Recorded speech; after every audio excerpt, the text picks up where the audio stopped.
Hola, ¿qué tal? Seguimos haciendo el análisis de los índices de concentración. Ya hemos visto las propiedades de los índices de concentración, hemos analizado también el índice de rango, hemos analizado rango relativo y desviación media relativa.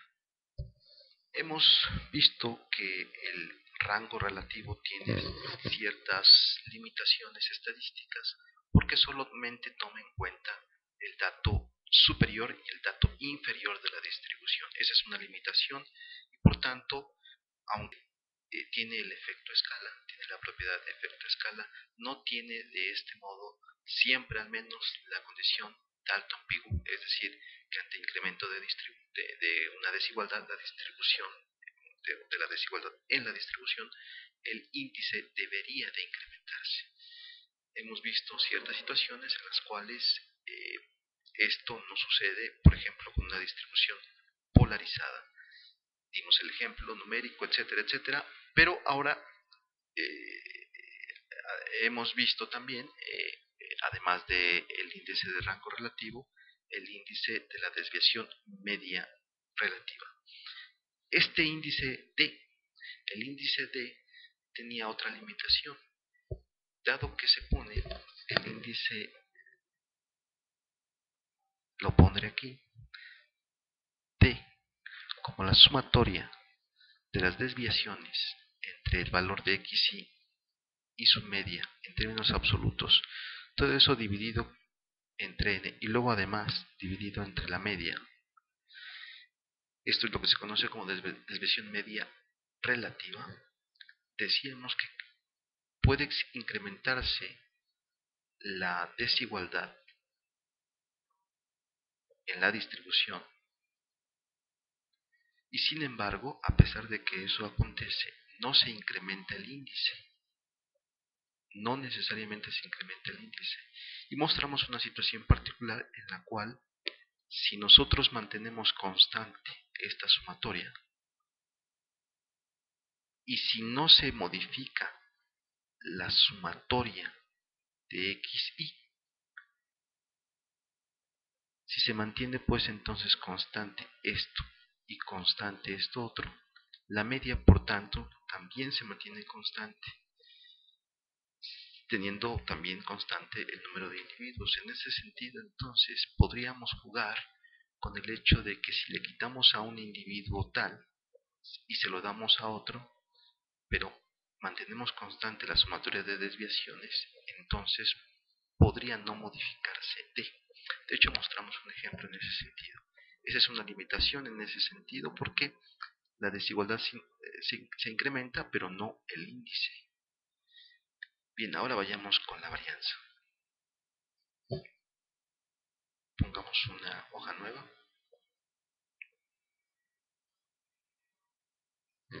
La varianza se define de la siguiente forma.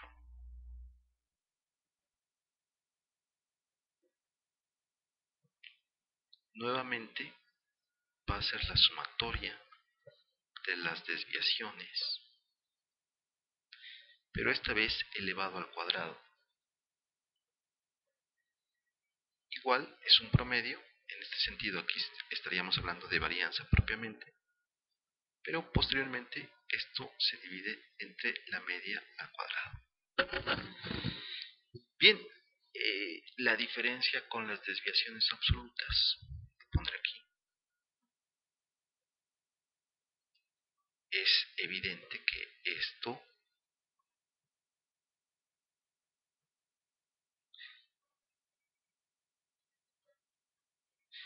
no era lo mismo porque mientras en este índice D se mantiene o se pueden mantener constantes las desviaciones y poder jugar quitándole a uno, digamos, 10 unidades y poniéndoselo a otro, en ese sentido las desviaciones no se modifican porque está en términos absolutos. Pero en cambio, si le quitamos 10 en el caso de la varianza a un individuo, a una persona, y se lo damos a otro, esto ya no se mantiene constante porque está elevado al cuadrado. En ese sentido, ya el numerador ya no va a estar constante. Es por eso que aquí ya empieza a verse una mejoría del índice de varianza relativa respecto a la desviación media absoluta. como es costumbre, vamos a realizar el valor máximo, el valor mínimo, estandarizaremos y pondremos algún ejemplo o algún aspecto a destacar en el índice de varianza, así como lo hicimos con el índice de rango relativo y el de desviación media absoluta. Entonces, planteemos el asunto. Borraré por cuestiones de simplicidad lo que teníamos acá. Voy a poner en primer lugar el valor mínimo. Lo pondré en un color.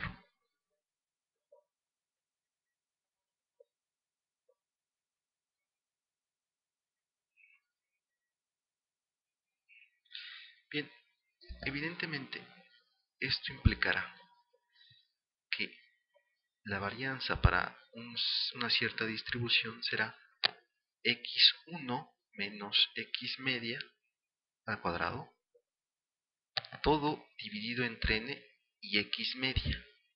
Ya hemos demostrado, sin embargo, que esto, si todo lo llamo el numerador que está aquí como h, dividido entre n y todo dividido entre x media al cuadrado, hemos demostrado que en realidad, haciendo la ley del sándwich, esto sería h por 1 y n veces x media al cuadrado. Esto, simplificándolo aún más, lo podríamos poner como h sobre gamma.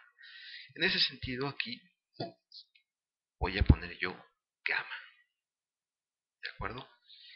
Más, y así x2, etcétera, etcétera, etcétera. Entonces voy a ponerlo otra vez, pero el gamma queda justificado por eso. Así que pondré gamma en el denominador. Ahí está. Más, nuevamente,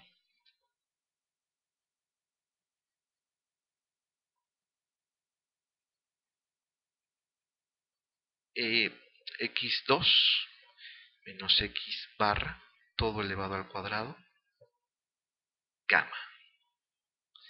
Más, así sucesivamente, hasta llegar al individuo n. Estamos en este momento tratando de alcanzar el valor mínimo de una distribución determinada de la varianza relativa. Bien, ahí queda desarrollado entonces la expresión.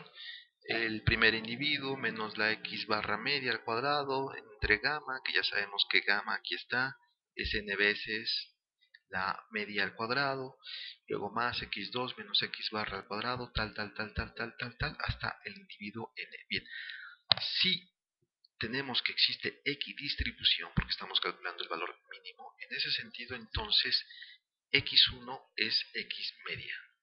Y si es x media, este menos la media, o media menos la media al cuadrado, necesariamente es 0. Por tanto, si esto es 0, todos los n menos 1, es decir, estos que están aquí, expresiones, van a ser necesariamente igual a 0. El numerador de esto será 0, este también será 0, y por tanto todo va a valer 0. Ahora, 0 más, y aquí está el asunto. Si en el caso del valor máximo del individuo que supuestamente es más rico, pero que en este caso ante equidistribución ganaría lo mismo, está claro que también el individuo n también tendría 0. Sería x barra menos x barra, etcétera, pero como el numerador es 0, todo será 0, por tanto, no queda otra más que pensar que la varianza de una cierta distribución, el valor mínimo va a ser necesariamente 0. Bien, entonces hemos calculado ya el valor para una distribución cualquiera, su valor mínimo. Y esto es 0. Ahora hagamos lo mismo, pero para una concentración total. Bien, tomando otro color, el rojo, hagámoslo ahora la varianza máxima de una cierta distribución. Y tomando esto como base, diríamos si el individuo n es el que acumula toda la variable, es decir, la sumatoria de x y, toda la sumatoria de la variable, entonces necesariamente todos los demás individuos tienen 0. Por tanto sería 0 menos x barra media. Y al elevarse al cuadrado, aunque esté negativo, será x al cuadrado gamma más x del mismo modo al cuadrado barra sobre gamma. Y esto se repetirá nuevamente n veces la media al cuadrado sobre gamma. N menos 1 veces. ¿No es así? Porque el individuo n tendrá esto, sumatoria de xy, ahí lo tenemos, menos x media, y todo eso elevado al cuadrado barra gamma. ¿De acuerdo? Ahí lo tenemos. Esto es lo que hay que simplificar. Bien, entonces tendríamos lo siguiente.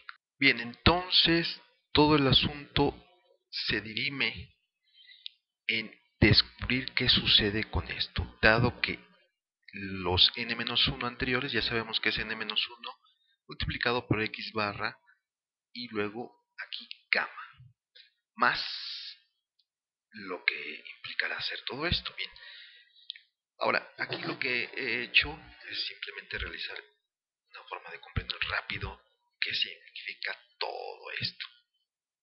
¿Qué significa todo esto? Bien, pues en realidad lo que tendríamos es lo siguiente. Sabemos nosotros que la sumatoria de xy es igual a n veces x barra, porque nosotros sabemos, ¿verdad?, que la sumatoria de xy dividido entre n pues es la media. Ahora bien, n veces por x media pues es sumatoria de xy. Ahí está, sumatoria de xy, n veces x barra. Bien, sustituimos esto que tenemos por acá, esto, lo sustituimos entonces precisamente por esta expresión, n veces x barra entre paréntesis menos x barra y todo elevado al cuadrado, tal como está aquí. Bien. Ok, ahora esto elevado al cuadrado y se está multiplicando. Por tanto, dados estos dos monomios que tenemos aquí, tendremos que exponenciarlos también a la 2, n-1 a la 2 por x barra a la 2, desarrollando esta expresión, que es un producto notable, sería n cuadrado menos 2 veces el primero por el segundo más el cuadrado del segundo, y luego multiplicado todo por x barra al cuadrado. Esto nos va a convenir porque en realidad a la hora de ponerlo acá, n barra menos 2 veces n más 1, todo multiplicado por x barra al cuadrado, y sabemos nosotros que esto que está aquí es n veces x barra al cuadrado. De hecho podríamos borrarlo aquí, esto que tenemos por acá, y poner de una vez, ¿por qué no?, esa expresión. Entonces sería n veces x barra al cuadrado. Bien, en ese sentido pues ya en realidad podríamos estar eliminando ya el x al cuadrado, el x al cuadrado, el x al cuadrado, el x barra al cuadrado, y quedaría en ese sentido entonces simplemente como n-1 veces entre n, ¿verdad?, más n al cuadrado menos 2n más 1, en este caso ahora dividido sobre n. Como hay como un denominador, se pueden sumar y en ese sentido tendríamos n-1 más n al cuadrado menos 2n más 1. Es evidente que este y este se va. Y tendríamos n y menos 2 veces n. Por tanto, tendríamos necesariamente aquí, ya lo están viendo seguramente, tendríamos entonces aquí n más n al cuadrado y ya. En este caso sería menos n.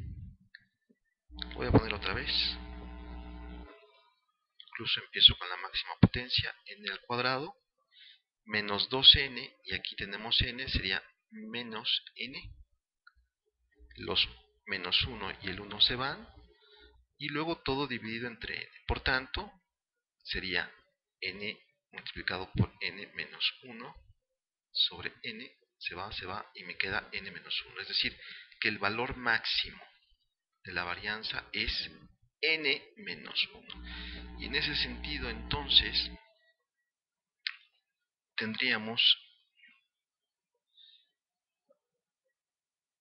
borraremos acá mejor, para no borrar todo.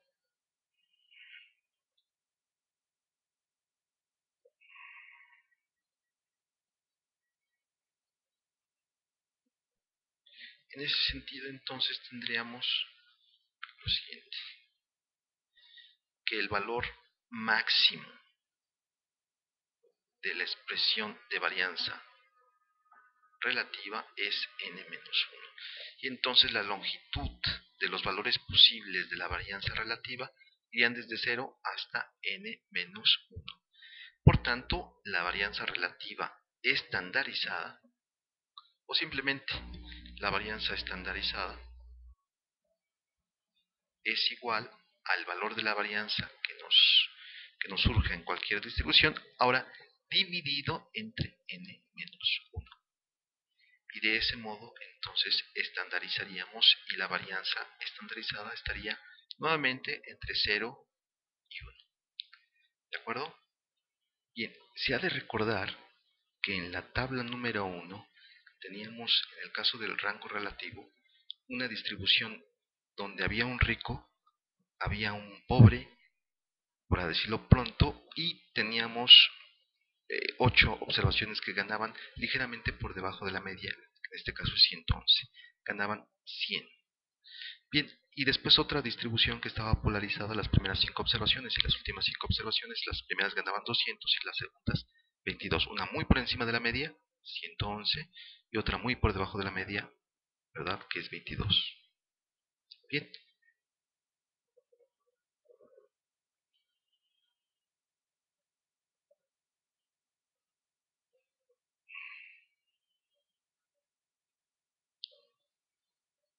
Tenemos entonces el hecho de que en el rango relativo, a pesar de que hay una distribución más polarizada, era del 16%, paradójicamente, cuando realmente se incrementó la desigualdad, y aquí era 26.13%, 26% y 16%. Bien, ¿qué sucede en el caso de la varianza de logaritmos con con esos mismos datos? Se hace lo conducente para calcularlo y tenemos 4% estandarizado y 7.14%. Es decir, en efecto cumple la propiedad de Dalton-Pigou. Y se observa ahí perfectamente cómo se calcula esto, y tiene en ese sentido un avance sobre el rango relativo, que no siempre cumple la propiedad de Dalton-Pigou, e incluso la desviación media relativa, que en ciertas condiciones no lo cumplía. La varianza relativa tiene, sin embargo, algo que podemos destacar. Vamos a observarlo. Hemos llegado hasta aquí ante una medida que supera el efecto escala y que en cualquier situación cumple con Dalton-Pigou. Es decir, las dos primeras condiciones de los índices. Hemos apuntado en cambio que B no tiene la propiedad de cambio relativo, es la propiedad, recordar, en que se pondera de manera diferente una transferencia extrema que una transferencia moderada. Esto quedará gráficamente demostrado cuando examinemos el desempeño comparado de todas las medidas y observemos el desempeño creciente y prácticamente monótono o lineal de B. La propiedad de cambio relativo adquiere enorme importancia en los estudios de concentración del ingreso, por ejemplo, distinguiendo redistribuciones que van de deciles a o bien de unidades de ingreso, por ejemplo, en este caso pobres, a favor de deciles ricos, de las que van de deciles ricos a más ricos. ¿De acuerdo? Una medida que pondere estas diferentes transferencias extremas y moderadas puede entonces incrementarse más, ser más sensible, todo dependiendo de la relación que guarde las unidades que transfieran y las que se apropien del ingreso. Bien, aquí se habla del coeficiente de Gini, que en efecto a veces no siempre tiene esa propiedad, no siempre, y entonces se da entrada a lo que es la varianza de logaritmos, que sí estaría cumpliendo precisamente la condición de cambio relativo. Pero aquí me gustaría mostrar el cuadro al que hace referencia esta parte, cuando dice esto quedará gráficamente demostrado cuando examinemos el desempeño comparado de todas las medidas y observemos el desempeño creciente y prácticamente monótono de V o de la varianza relativa. Bien, ya lo hemos mostrado con anterioridad, pero lo volvemos a mostrar por la importancia que tiene. Aquí se ve que la varianza relativa tiene un crecimiento ante distribuciones progresivamente desiguales. Partimos de una igualdad perfecta y vamos hacia una igualdad imperfecta, totalmente imperfecta, una concentración total en el eje de las X. Y observamos cómo el crecimiento de la varianza relativa es casi lineal, se incrementa de manera casi monótona. No así, en cambio, la varianza de logaritmos, el índice de Dale y el índice Rm. Mostraremos posteriormente la varianza de logaritmos y el índice de Dale y el índice Rm, que tienen en ese sentido la propiedad más acusada de transferencia, de distinguir las transferencias y por tanto la propiedad de cambio relativo. Y por ahora le dejamos aquí. Entonces hemos encontrado el valor máximo, mínimo de la medida de varianza relativa y hemos visto que en efecto cumple las dos propiedades de efecto escala y la de la propiedad de Pigou-Dalton. Pero no es tan sensible a la tercera propiedad que habíamos mencionado en el primer video, que es la de cambio relativo. Veremos que con la varianza de logaritmos esto se puede superar. Hasta la próxima.